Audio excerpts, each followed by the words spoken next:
let's dig in. Thanks. Let's do it. Let's get started. Thanks again for joining. Appreciate you taking the time to be with us today.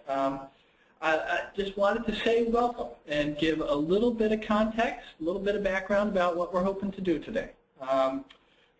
We are running a series of webinars on blended learning, which are based on a pretty simple idea. That after years of talking about blended learning in various ways, that we've hit a knee bend in the maturity curve for blended learning, and it's going mainstream.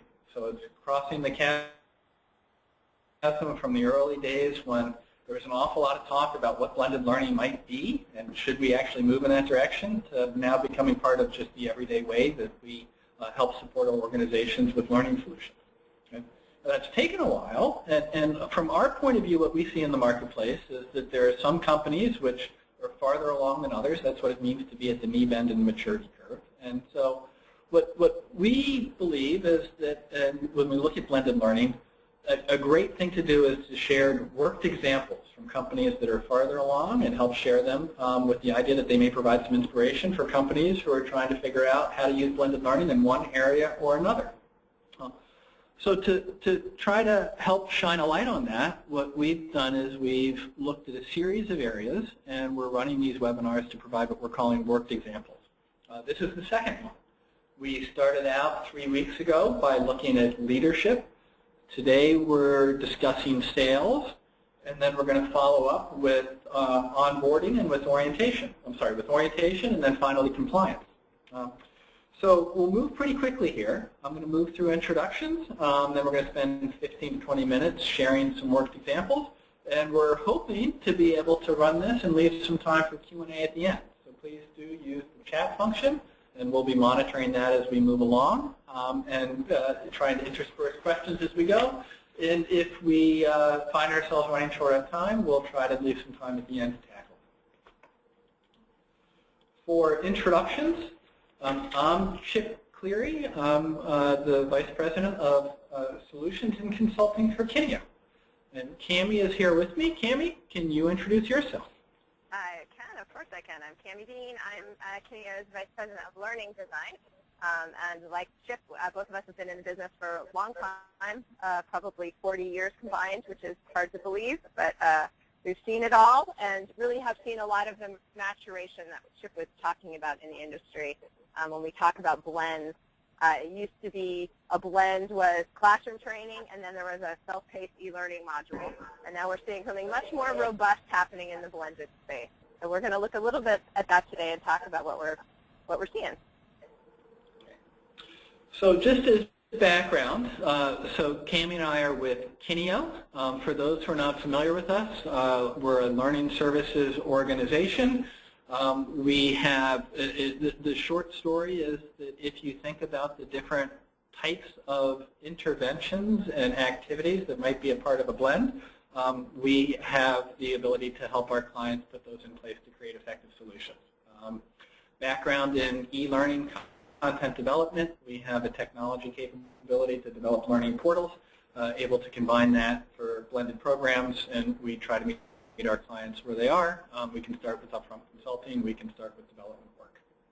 So that's a quick background on Kineo. Not to spend too much time on that, let me turn ahead and Cammy, turn it over to you to talk about the guides that we've been working on. Yep, so we've released a whole series of guides that we're partnering our webinars with, and there's a sales blended learning that works guide. You can download that. We'll share links to that in the chat. And this webinar is not meant to just be a regurgitation of what's in the guide. So we wanted to actually have something that would enhance and build upon what's there. So please take some time to read the guide if you haven't already. And we'll just kind of go from there. We're going to look at a lot of examples today. And Chip, you can, yep. In fact, yeah, just to pick it up, so I mentioned today the focus is on sales. And so what we're going to do in the next little while is take you fairly quickly through a fairly large number of examples. Just to set the stage for that a little bit, you know, often when you think of sales, what we've tried to do with this series of webinars is break it down into specific areas so we can provide examples of blended learning that are most relevant to people who are struggling with different kinds of issues or considering different kinds of issues as they're trying to provide learning solutions within your organization. To do that, even in sales, sales is a pretty broad world. And so there's a specific slant towards many of the examples you'll see here. I mean, you could think of sales as B2B sales. You know, what would an IBM salesperson do, and how would we enable that person to be successful when they're selling IBM services to business clients? In that world, often you're dealing with an audience which is with your organization for a long time, often dealing with very complex products and services.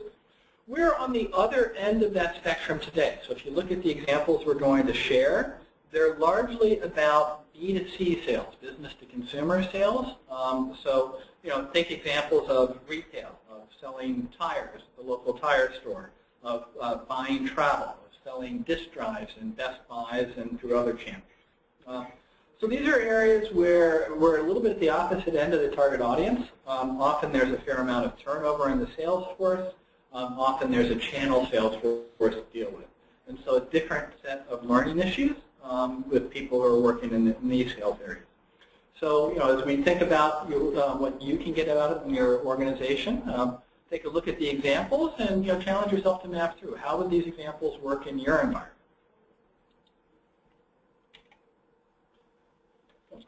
There is a question of, boy, blended learning coming up the maturity curve. Haven't we been doing blended learning in sales in particular for a long time?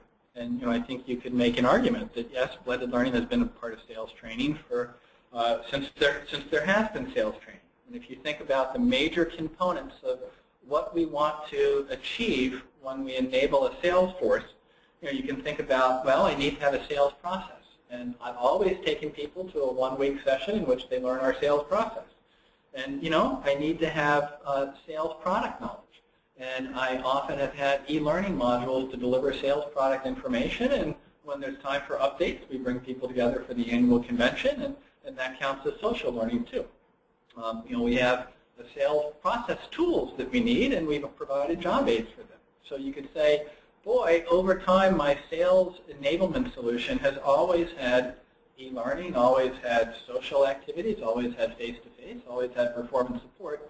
But I think historically what we've seen is that those items have been a little bit siloed. They're kind of big chunks delivered through single areas.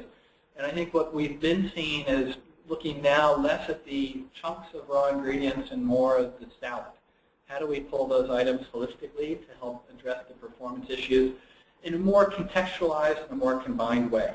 And so what we're seeing is people moving towards using what we're calling journeys that combine these ingredients in more of a fine-grained, nuanced, step-by-step way. And what we'll try to do is share with you that in the next few minutes that we have together. All right, we've got a quick poll. Sabrina's going to pull over just to get a sense about what your sales challenges are today. And we'll just have you pick one.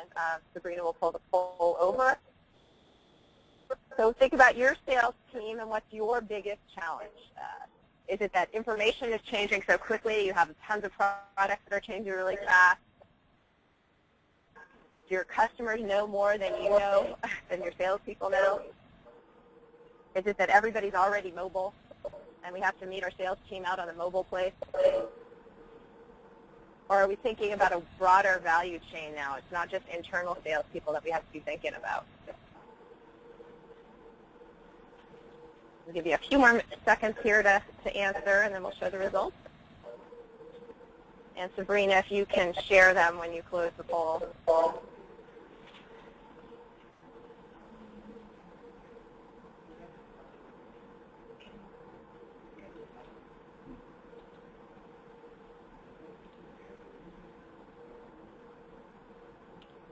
All right, so information is changing too quickly. It's the #1 winner, 70% of you. Wow, that's quite a bit. So products are just changing really fast. It would be interesting if you want to drop something in the chat. What's your product area? Is it software, phone? Let us know what you're grappling with. And we can go back to the slide deck. Great.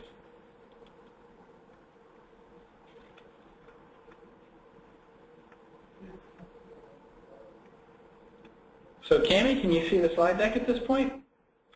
Yeah. So what are some of the challenges that we're hearing? And when we did our whole Learning Insight series, and we interviewed a bunch of our customers, and we're hearing a lot of what those questions were based on. So we've got really savvy customers out there who know the Google, right? They can search on your products and know just as much going into that point of sale, almost as your salespeople. So how do we make sure that they know more than that? We've got sales teams that are on the move who are traveling using multiple devices and really expect to be able to access knowledge and information on all of those devices. We've got new products all the time. So I use sandwiches because we've been dealing with some fast food clients lately. But, you know, hey, there's a new BLT roast beef sandwich. And then we've got this need to serve the entire value chain. So we've got customers, we've got serving our customers, we're serving our internal sales teams, and we're also thinking about franchise operations, so people who don't work for your organization who are selling your product. And so those are some of the challenges that we're facing. So as we think about designing blends, we're going to focus today, we're going to look at 3 of these challenges and how we can focus on it. And we're going to be looking at all these ingredients out there to get that mix right, getting the learning technology right with all the right ingredients. And so with getting that technology mix right for mobile Salesforce, we need to think about mobile. Hey, Chip and Sabrina, can you guys mute right now? Because I'm hearing a bad echo that I don't know if it's coming through to the audience, but I'm hearing it. Yeah, sure. We'll mute. Thank you. Okay, great. So we have been doing a lot of work for sales teams that are really targeted with multi-device accessible learning. So courses that are that can be run on a phone, that can be run on a tablet, that can run on a desktop, obviously. So you don't know where your sales force is going to be. If we can look at the next slide, we've got a travel agent company, and I have a friend who's a travel agent, and I know from her world, she actually is in the car a lot, just sitting in a parking lot while her son's at school or at Boy Scouts or something, and she needs to get access to all of this information to help serve her clients.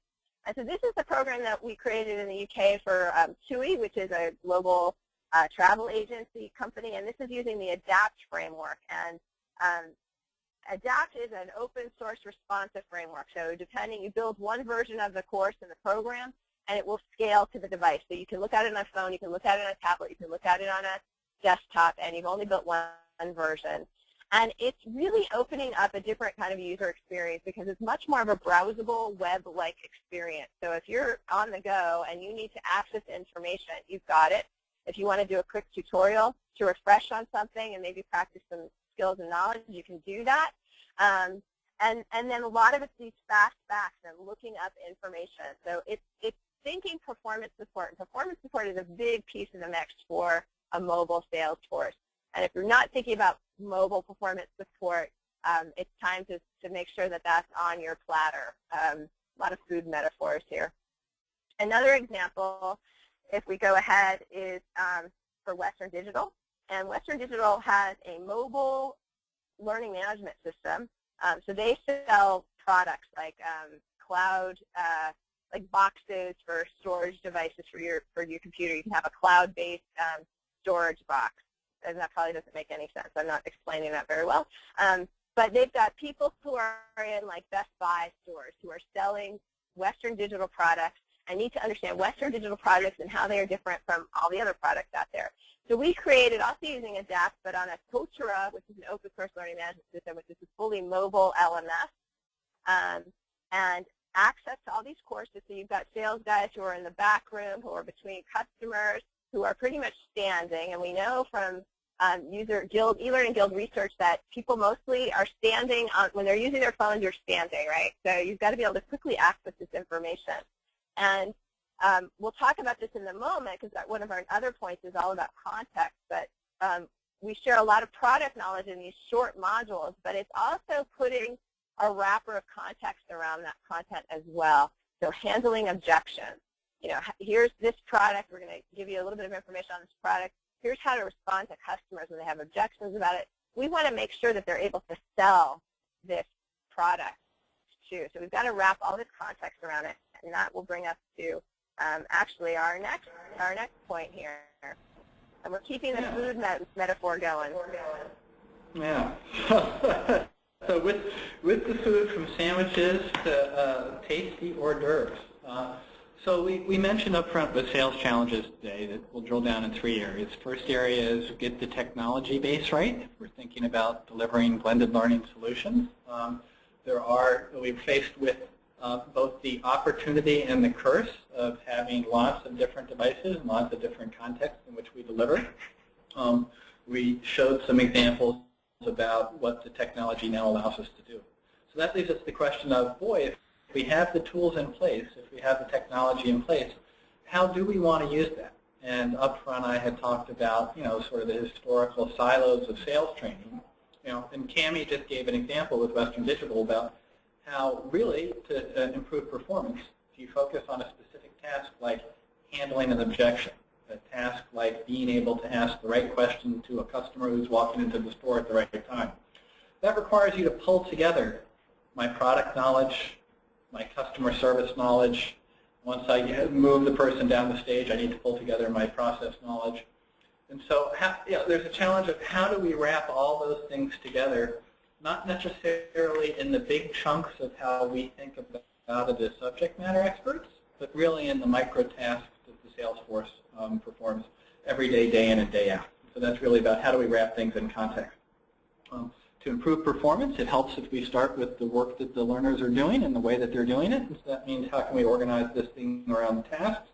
And really the answer to that has been known in the learning space for quite a long time. That people naturally learn from experience. That means we can learn naturally from scenarios when we provide scenarios.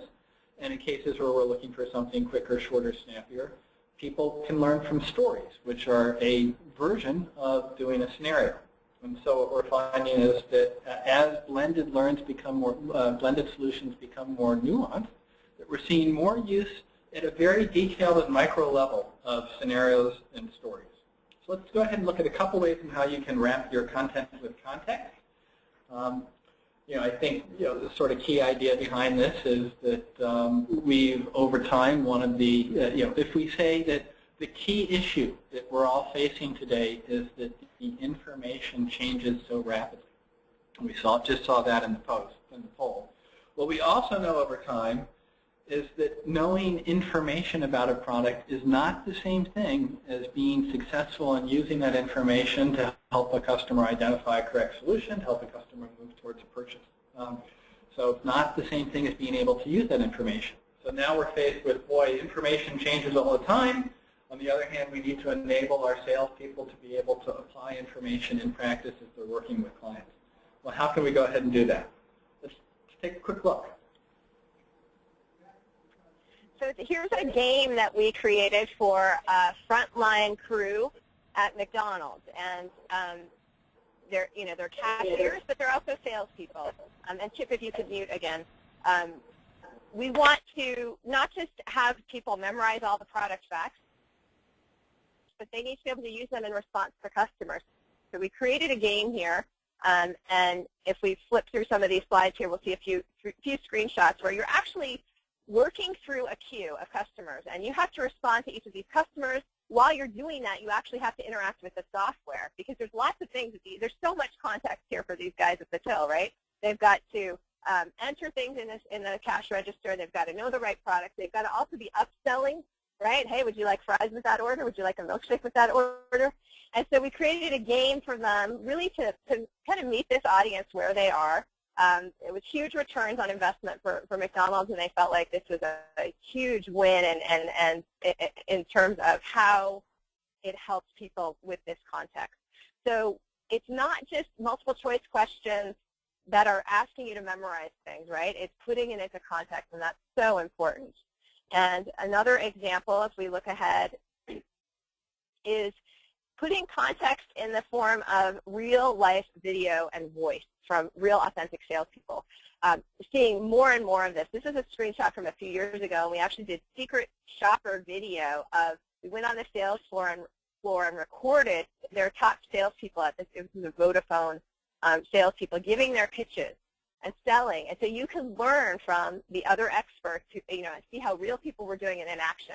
we have a customer who has a whole sales portal, and a lot of their e-learning, is what I call guerrilla-style video. They actually had people just on their PCs recording themselves, talking through a process, what I like to call a think aloud.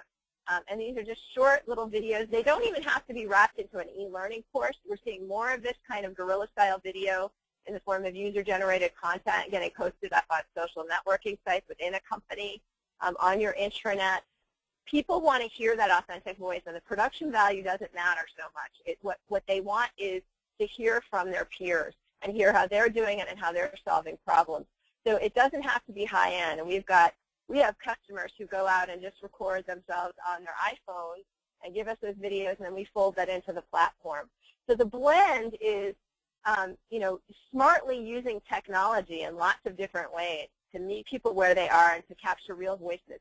And I think that's context in and of itself, right, is real people sharing their challenges and their stories. And I think another reason why this context is important, and this is the Holy Grail slide, is we've heard in our Learning Insights report, we interviewed people, and they said, as getting sales skills, customer service, and product knowledge, it's like this holy trinity of things that you have to teach people. And they call it the Holy Grail. You've got to get it right every time. And so context, that's why context is so important, to put these all together so that we're teaching selling skills, we're teaching customer service skills, and product knowledge all together. And context goes a long way to do that. So if you're telling stories, if you're doing games, if you're just doing scenario-based e-learning, that's going to go a long way to help your salespeople be more productive on the floor. And it also means, because the information is changing so quickly, that we're helping them problem solve with the information that they have to, and that's really essential and really critical. So that Holy Grail is out there. All right, now we've got one more area we're going to focus on. Yeah, so the third area, so we talked about the challenges as we move into blended learning and what we can now do. We've talked about getting the technology base right. We've talked about the importance of context and shown a variety of different ways to try to wrap that into your learning solutions. The third area is actually stepping way back from that and asking about who are we trying to help do what for our organizations. If you think about business-to-business sales, that's often a direct sales force over whom you have a lot of control. And the kinds of examples we've been looking at here, business-to-consumer sales, the audience itself presents challenges that require some interesting solutions to overcome. Oftentimes we reach out to teach our customers about our products, and that has some interesting challenge. Sometimes we have high turnover in our own staff, so even if there are people who we have more direct control over, we see a lot of fresh faces. And then there's channel sales. We're training our partners, training our suppliers. And so there's some challenges associated with how can we provide a blend that serves the needs of people whose attention we can't command often, but more need to request. Take a look at that. Yep, so the next example we're going to look at is with a company called DataFlex. And they were trying to reach their customers. So here's a company that wants to share product knowledge. They want to increase brand loyalty by helping their customers better use their products. So we created, this is a Totra learning management system, really beautiful looking. They want it to feel like their brand. And through this learning management system, customers can go on, can purchase certification programs, and take online courses, get classroom, link up to classroom courses. But really what they're using these portals for is a way to increase customer knowledge and ultimately customer loyalty. And that's something I'm seeing with more and more of our clients coming to us with this need, where they want to educate their customers about their products. Another example that Chip will walk us through is for Bridgestone. Chip? Yeah. Sure, and Bridgestone is a pretty parallel example. I mean, if we just talked about customers and how to engage customers, this is an example of how to engage resellers. So Bridgestone Tire Company, Bridgestone tires sold through a variety of different kinds of channels. You probably have some in the local gas station on the corner nearest you, and they're also sold through national tire chains. So a variety of different kinds of resellers. And the challenge with resellers is that those resellers may be selling multiple kinds of tires. They may also be selling multiple kinds of auto parts. And so that question of how do we get attention is really critical. And providing an easy-to-use, engaging portal that has great content buried within it in bytes that are usable and quick is really kind of key to that solution. So this is an example of the Bridgestone portal, again, built using some of the technology we talked about before, Totoro. And one of the interesting things about this portal is you can see in the center of the screen something called My Rank Newbie, which one thing that we're finding that the supply chain and often customers respond to is the notion of a challenge. And so this is a light version of gamification. How can we tell you where you are in a simple and engaging way so you can challenge yourself to move up to the next level? So we're finding it's not simply having a typical learning management system, but rather something that allows the challenge of learning to be treated as a real challenge where I get virtual rewards and can see my progress in an easy, pleasing way is pretty critical to being able to engage an audience like that. Yeah, and I would add with the Bridgestone example, I mean, they're competing against other tires at the same time. So they've got, they want these Bridgestone resellers to sell Bridgestone tires and not their competition. So it's really, they've got to make their product stand out in a very compelling way against the competition. The last example we're going to look at is similar. It's for franchise operations for Levi's. And I think what's really beautiful about this is a learning management system, and it's all about the brand, right? So Levi's is really lifestyle clothing. They want to reflect the brand at all levels of communication with their franchise operations. It's not just having an e-learning course with a logo up in the top left corner.